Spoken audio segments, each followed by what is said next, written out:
दोस्तों, आज की कहानी है पतिदेव। मैं इस बार मायके से वापस ससुराल नहीं आऊंगी। दोस्तों, कहानी शुरू करने से पहले अगर आपने चैनल को सब्सक्राइब नहीं किया हो तो कर लीजिए ताकि आपके पास पहुंच सके हर नया वीडियो। इस बार तो मैंने सोच लिया है, जब मायके जाऊंगी मम्मी और पापा से खूब लड़ूंगी। उन्होंने शादी करते वक्त ये भी नहीं देखा कि इतने बड़े परिवार में मैं कैसे निभा पाऊंगी। सुबह से रात हो जाती है लेकिन एक मिनट की भी फुर्सत नहीं मिलती थी। पता नहीं क्या देकर शादी की। दोनों दीदी की शादी बड़े शहरों में कर दी और मुझे गांव में भेज दिया। अभी का अपने आप में ही बड़बड़ किए जा रही थी। क्या हुआ, क्यों अपने आप से बातें कर रही? और गांव में का, तुम भी तो बड़े शहर में रहती हो, पास ही बैठे। नीरज ने गलती से बोल दिया। गलती से क्यों? तो इसका भी जवाब है। ये बोलकर नीरज ने आबेल मुझे मार वाले मुहावरे की सरितार्थ कर दिया और बगल में बैठी दोनों बेटियां मुंह दबाकर हंस रही थी। अपने आप से बातें ना करूं तो किस से करूं? आपको मोबाइल से फुर्सत मिले तब ना कोई है मेरी बात सुनने वाला। और बड़े शहर में रहने से क्या होता है, हूँ तो एक गांव की ही बहू। दोनों दीदी को कितना आराम है, हर साल मायके आती हैं पूरे एक महीने के लिए और यहाँ सिर्फ एक हफ्ता मिलता, बस वह भी बहुत मुश्किल से। मैं कह दे रही हूँ, इस बार मैं अपने मायके पहले जाऊंगी और आपके मायके बाद में, और वह सिर्फ एक हफ्ता रहूंगी। कह दीजिएगा अपने मम्मी पापा से, वैसे भी उन्हें सिर्फ आपसे मतलब रहता। मुझे तो कोल्लू का बैल बना देते। अब तो देवरानी भी आ गई हैं लेकिन फिर भी मुझे खाना बनाना पड़ता। सब अपनी फरमाइश लेकर बैठे रहते। बहू, तुम्हारे हाथ के बने पोहे का स्वाद अभी तक है। जब तक हो रोज वही बनाना, और वह साथ में जो तुम मसाला चाय बनाती हो वह भी जरूर बनाना। भाभी भजिए खाए।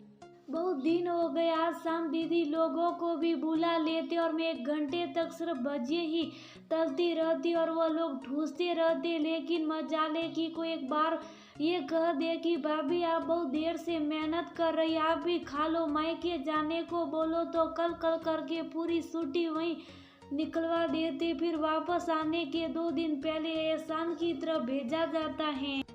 लेकिन इस बार मैं आपके मायके जाऊंगी ही नहीं। दोनों दीदी कलकत्ता से आ रही हैं, इसलिए इस बार उन लोगों के साथ ज्यादा दिन रहूंगी। फिर अपनी बड़ी बेटी आभा से कहा, अब की बार पापा के कपड़े अलग रखना, हम लोग नानी के घर रुक जाएंगे और ये अपने मम्मी पापा के पास चले जाएंगे। हम लोग बाद में चलेंगे। अविका की बात सुन नीरज और आभा ने हाँ में सिर हिला दिया। अविका ससुराल और मायके से दूर अपने पति और बच्चों के साथ दूसरी शहरियां, फिर से कहे कि दूसरी स्टेट में रहती है। जब तक बेटियां छोटी थी तब तक गांव मतलब ससुराल में ही ज्यादा रहती थी, लेकिन स्कूल शुरू होने के बाद वह पति के साथ रहने लगी। साल में एक बार गर्मी की छुट्टियों में ही आ पाती। अब क्योंकि मायका और ससुराल सभी एक रास्ते में है तो एक बार की ट्रिप में सबसे मिलना हो जाता। लेकिन उसे मलाल इसी बात का रहता कि ससुराल में ज्यादा और मायके में कम रह पाती। अविका की दोनों दीदी का ससुराल कलकत्ता है, इसलिए वह मायके आराम से 1 महीना रह कर जाती हैं। गर्मियों की छुट्टियों में होते ही अविका ने भी अपना बैग तैयार कर लिया और जैसा कि उसने कहा था वह मायके पहले गई और साथ में नीरज को भी ले गई, ये कहकर कि दोनों जीजाजी से आप मिल लीजिएगा क्योंकि वह लोग बाद में नहीं मिलेंगे। सबसे मिलकर अविका बहुत खुश हो गई। मम्मी और बहनों को देखकर आंखें भर गई।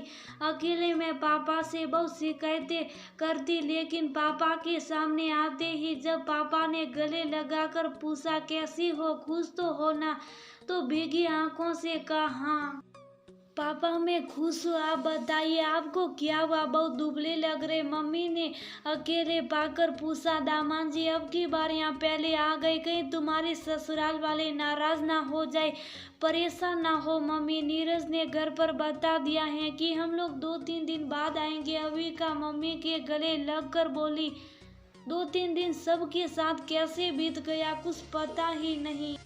सलाह भाई बहन की मस्ती, अपनापन और शरारत से घर में रौनक लगी थी। 3 दिन बाद नीरज बैग लेकर खड़े थे और साथ में अविका अपनी दोनों बेटियों के साथ ससुराल जाने के लिए तैयार खड़ी थी। ये क्या मौसी, आप जा रही हैं? आबा कह रही थी कि इस बार वह दादा दादी के पास नहीं जाएगी। भांजी रीसा आबा का हाथ कस करके पकड़ी थी। हाँ, वो गुस्से में बोल रही थी, अब साल में एक बार ही आना हो पाता है तो दादा दादी भी इंतजार कर रहे होते। बस उन लोगों से मिलकर जल्दी ही आते, क्योंकि वापस जाने के लिए ट्रेन यहीं से पकड़नी है तो आना तो यहीं पड़ेगा। सबको बाय कर के नीरज के साथ अविका अपने ससुराल चल दी। क्यों, क्या हुआ? तुम तो कह रही थी कि इस बार अपने पापा से बहुत लड़ोगी और ससुराल भी नहीं जाओगी। फिर नीरज ने सिटाते हुए कहा, आप नहीं समझेंगे, हम बेटियां ऐसे ही होती हैं, जब ससुराल में होती हैं तब मायके जाने के लिए रोती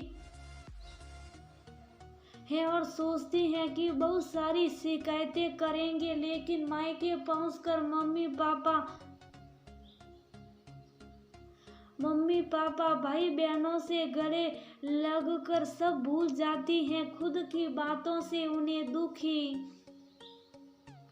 करने का ख्याल भी नहीं आता। हम अकेले में कितने भी आंसू गिरा लेकिन मायके में नहीं बताती, क्योंकि जानती हैं कि हमारे एक आंसू से भाई बहन और मम्मी पापा का दिल दहल जाएगा। और ससुराल एक बहू की जिम्मेदारी का भी एहसास है। जानती हूँ कि बहू आने के बाद सभी सास ससुर यही चाहते हैं कि वह उनकी सेवा करे और ध्यान रखे। प्यार तो वह लोग भी करते हैं, बस उनके जताने का तरीका अलग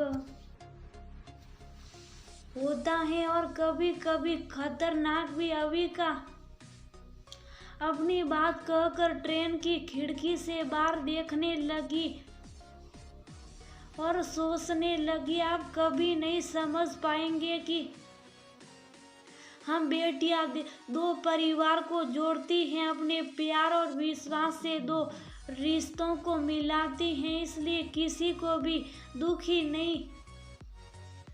नहीं देख सकती।